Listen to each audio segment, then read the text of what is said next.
Hey hello everyone, welcome to Telugu algo traders. నా పేరు రాజా. Friends, మనం పార్ట్ 1లో డ్రాడౌన్స్ గురించి డిస్కస్ చేసుకుందామండి. ఈ పార్ట్ 1 అండ్ పార్ట్ 2 రెండు కూడా మనకి వెరీ ఇంపార్టెంట్ టాపిక్ డ్రాడౌన్స్ గురించినండి. పార్ట్ 1లో మనం డ్రాడౌన్ అంటే ఏంటి, మనకి కనుక మల్టిపుల్ స్ట్రాటజీస్ ఉన్నప్పుడు ఏ స్ట్రాటజీని మనం డ్రాడౌన్ బేస్లో మనం పిక్ చేసుకోవాలి, ఎందుకు డ్రాడౌన్స్ అంత ఇంపార్టెంట్, ట్రేడింగ్ లైఫ్ మొత్తం డ్రాడౌన్స్తో ఎట్లా చేంజ్ అవుతుంది అనేది మనం పార్ట్ 1లో డిస్కస్ చేసుకుందాం. ఇన్ కేస్ మీరు చూడకపోతే పార్ట్ 1 చూసి పార్ట్ 2కి రండి. ఈ రెండు పార్ట్స్ చాలా చాలా ఇంపార్టెంట్ అండి. ఒకవేళ కనుక మీరు ఏ ట్రేడర్ అయినా, ఆప్షన్స్ అవ్వచ్చు, ఈక్విటీ అవ్వచ్చు, ఏ ట్రేడర్ అయినా సరే, ఫారెక్స్, క్రిప్టో అయినా కూడా ఓకే. సో పార్ట్ 1 చూసి పార్ట్ 2కి రండి. మేము కింద డిస్క్రిప్షన్లో కూడా లింక్ పెడతాము. ఓకే. సో మనం పార్ట్ 1లో డీడీ అంటే ఏంటి, స్ట్రాటజీస్ కనుక మల్టిపుల్ ఉంటే తక్కువ డీడీ ఉన్న మనం స్ట్రాటజీస్ని చూస్ చేసుకోవాలి, ప్రాఫిట్స్ మీద ఫోకస్ చేయకూడదు అని చెప్పి క్లియర్గా చెప్పుకోవడం జరిగిందండి. సో ఇప్పుడు మనం ఏం డిస్కస్ చేసుకుందామంటే, ట్రేడర్స్ జనరల్గా చేసే తప్పేంటి, ఒకవేళ డ్రాడౌన్లోకి ఒకవేళ వెళ్ళిపోతే బయటికి ఎట్లా రావాలి ఓకే అనేది మనం ఒకసారి డిస్కస్ చేసుకుందాం. సో ఫస్ట్ థింగ్ ఏంటంటే, ఒకవేళ మీరు డ్రాడౌన్లో ఉంటే, ఈవెన్ మీరు కొంతమంది మరీ కన్జర్వేటివ్గా ఉండి ఈవెన్ 4%, 3%, 2% డ్రాడౌన్లో ఉన్నా కూడా వాళ్ళు ఇనఫ్ టైం ఇవ్వరు స్ట్రాటజీకి. ఏం చేస్తారంటే వేరే స్ట్రాటజీకి జంప్ అయిపోతారు. దీన్ని మనం ఏమంటామంటే సిస్టమ్ హాపింగ్ అంటాం. ఓకే. హాపింగ్ అంటే ఒక చోట నుంచి ఇంకో చోటకి దూకటం. సో ఈ సిస్టమ్ హాపింగ్ వల్ల ఏమవుతుందంటే, వాళ్ళు ఫస్ట్ స్ట్రాటజీ 1 ఉంటుంది, అందులో కొంచెం డ్రాడౌన్స్ రాగానే ఏం చేస్తారంటే స్ట్రాటజీ 2కి వెళ్ళిపోతారు. ఓకే. అది కూడా మళ్ళీ లాస్ వస్తే స్ట్రాటజీ 3కి వెళ్తారు. దీనివల్ల ఏమవుతుందంటే, స్ట్రాటజీ 1లో ఆల్రెడీ మీరు కొంచెం డ్రాడౌన్లో ఉన్నారు, లెటస్ సే ఒక 5% ఆర్ 6% ఆర్ 7%. స్ట్రాటజీ 2లోకి వెళ్ళంగానే మళ్ళీ ఇది ఫస్ట్ నుంచి మీకు డ్రాడౌన్ ఇక్కడి నుంచి స్టార్ట్ అయ్యే ఛాన్స్ ఉంటుంది. మళ్ళీ చాలా తక్కువ మందికి పాయింట్ అర్థమవుతుంది. సో లెటస్ సే ఈ స్ట్రాటజీ డ్రాడౌన్ మీరు జంప్ అయిన తర్వాత స్టార్ట్ అయిందని అనుకుందాం. సో మళ్ళీ మీకు ఏమవుతుందండి, ఇక్కడ ఇంకొక 5% డ్రాడౌన్, మీరు మళ్ళీ జంప్ అవుతున్నారు కాబట్టి మళ్ళీ 5%. సో మీరు ఉన్న డ్రాడౌన్కి అడిషనల్ డ్రాడౌన్స్ యాడ్ చేస్తున్నారు మీరు ఇట్లా స్ట్రాటజీస్ని జంప్ చేయటం వల్ల. ఓకే.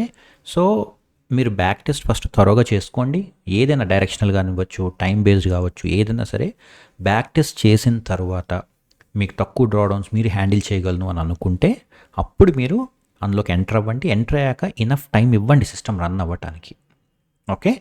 తర్వాత ఒకవేళ కనుక మీకు అయినా అవ్వట్లేదు, ఇప్పుడు మనం కొన్ని సొల్యూషన్స్ డిస్కస్ చేసుకుందాం. ఆ సొల్యూషన్స్ అప్లై చేసినా కూడా అవ్వట్లేదు అంటే అప్పుడు మీరు సిస్టమ్ ఆపేసి వేరే సిస్టంలోకి వెళ్ళొచ్చు. ఓకే. అంతేగాని ఊరికనే సిస్టమ్లో ఇట్లా జంప్ చేసుకుంటూ వెళ్ళిపోకండి. ఇది చాలా డేంజరస్, మీకు అసలు దీనివల్ల యూజ్ అనేది ఉండదు. ఓకే. సో ఇప్పుడు మనం డిస్కస్ చేసుకోవాల్సింది ఏంటంటే, ఒకవేళ ఆల్రెడీ డ్రాడౌన్లోకి వస్తే మనం కొన్ని చిన్న చిన్న చేంజెస్ చేసుకొని డ్రాడౌన్ నుంచి బయటపడటానికి అవకాశం ఉంది.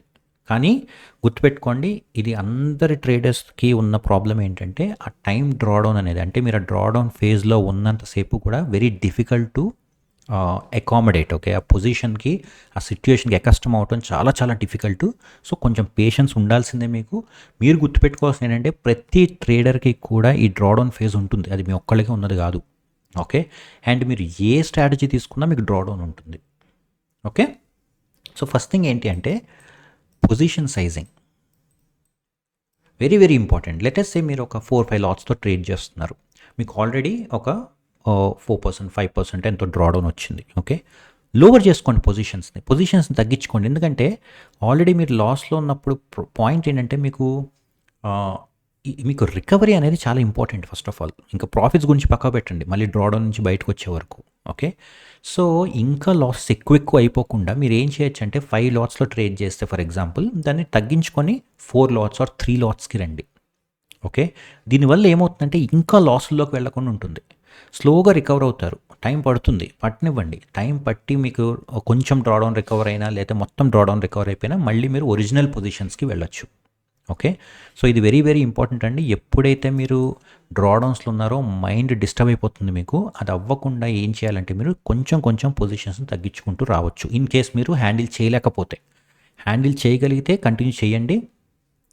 లెటర్స్ ఏ బ్యాక్ టెస్టింగ్లో ఆల్రెడీ మనకు 5% అని తెలుసు, అండ్ ఇంటూ 2 టైమ్స్ అని తెలుసు. మీకు 10% వరకు ఉండగలనంటే ఉండండి, లేదంటే 5% దగ్గర కొంచెం పొజిషన్స్ని తగ్గించుకోండి. 7-8% దగ్గరికి వచ్చాక ఇంకొంచెం పొజిషన్స్ని తగ్గించుకోండి. సో ఇది ఒక very nice way, very good way to handle the drawdowns. Okay. And second ఏంటి అంటే, ఈ అడ్జస్ట్మెంట్ చేసినా కూడా మీకు కరెంట్ స్ట్రాటజీలో కనుక ఒకవేళ లాసెస్ వస్తుంటే మీరు ఏం చేయొచ్చు అంటే, do some adjustments to current strategy. మొత్తం system hopping or system jumping చేసేయకుండా, వేరే సిస్టంలోకి వెళ్లకుండా ఉన్న సిస్టంలో ప్రాబ్లం ఏంటో చూడండి, చూసి దాన్ని అడ్జస్ట్ చేయడానికి ట్రై చేయండి. ఓకే.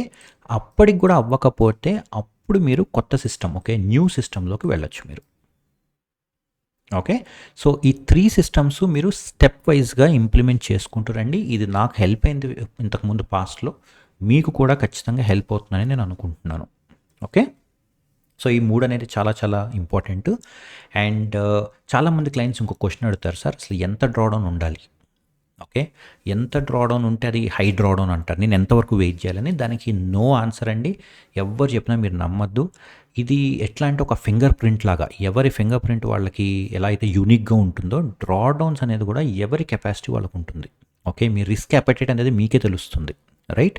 సో కొంతమంది క్లయింట్స్కి even they can handle 10% drawdowns, కొంతమంది క్లయింట్స్ ఓన్లీ 5% డ్రాడౌన్స్ని హ్యాండిల్ చేయగలుగుతారు. ఓకే. సో మీరు ఎంతవరకు హ్యాండిల్ చేయగలరు అనేది మీరు ఫస్ట్ తెలుసుకోవాలి. And it also depends on the strategy.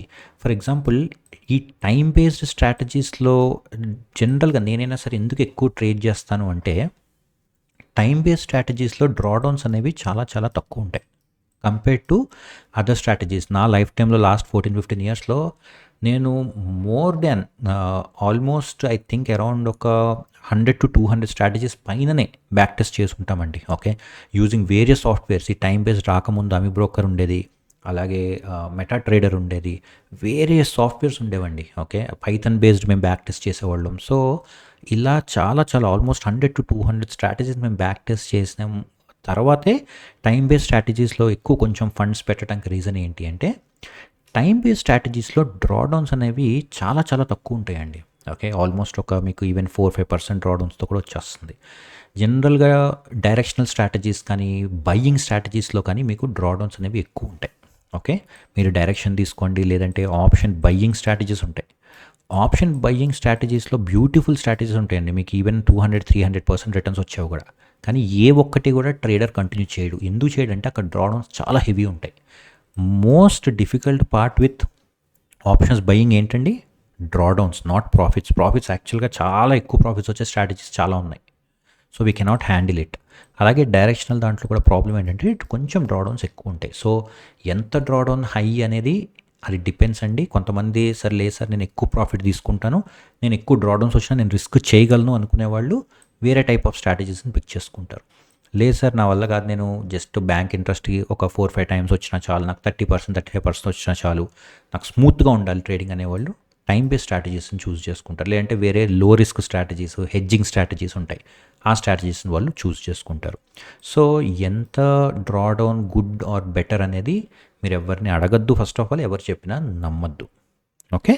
So అది ఫ్రెండ్స్, మనకి ఈ వీడియోలో డ్రాడౌన్స్ గురించి డిస్కస్ చేసుకుందాం. డ్రాడౌన్స్ వస్తే ఎట్లా హ్యాండిల్ చేయాలో డిస్కస్ చేసుకుందాం. అన్నిటికంటే ఇంపార్టెంట్ ఏంటంటే, డ్రాడౌన్స్ని నేను హ్యాండిల్ చేయగలను అనే థాట్ ప్రాసెస్ని తీసేసేయండి. మీరు హ్యాండిల్ చేయలేరు, నేను హ్యాండిల్ చేయలేను, ఎవ్వరం హ్యాండిల్ చేయలేం. సో మనం ఎట్లా అనుకోవాలంటే, ఎంత తక్కువ డ్రాడౌన్ ఉంటే అంత బెటరు.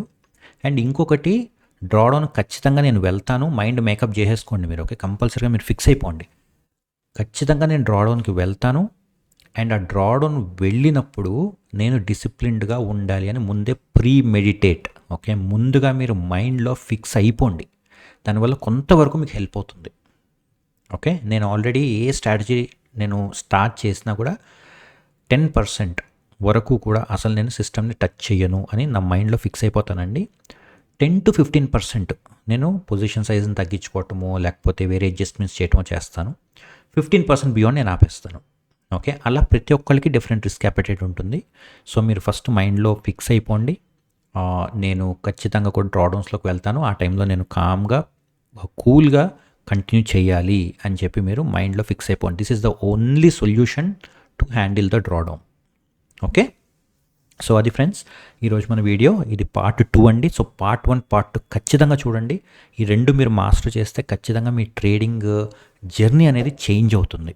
ఓకే, మీకు ఇంకేమైనా క్వశ్చన్స్ ఉంటే కింద కామెంట్స్లో పెట్టండి. అదర్వైజ్ మీకు ఏమైనా టూల్స్ ఏమైనా కావాలి అనుకుంటే తెలుసు కదా, మన వెబ్సైట్ బ్లూచిప్ ఆల్గోస్కి రండి, మేము టూల్స్ కానీ ఇండికేటర్స్ కానీ మీకు ప్రొవైడ్ చేస్తాం. Otherwise thank you so much and have a great day.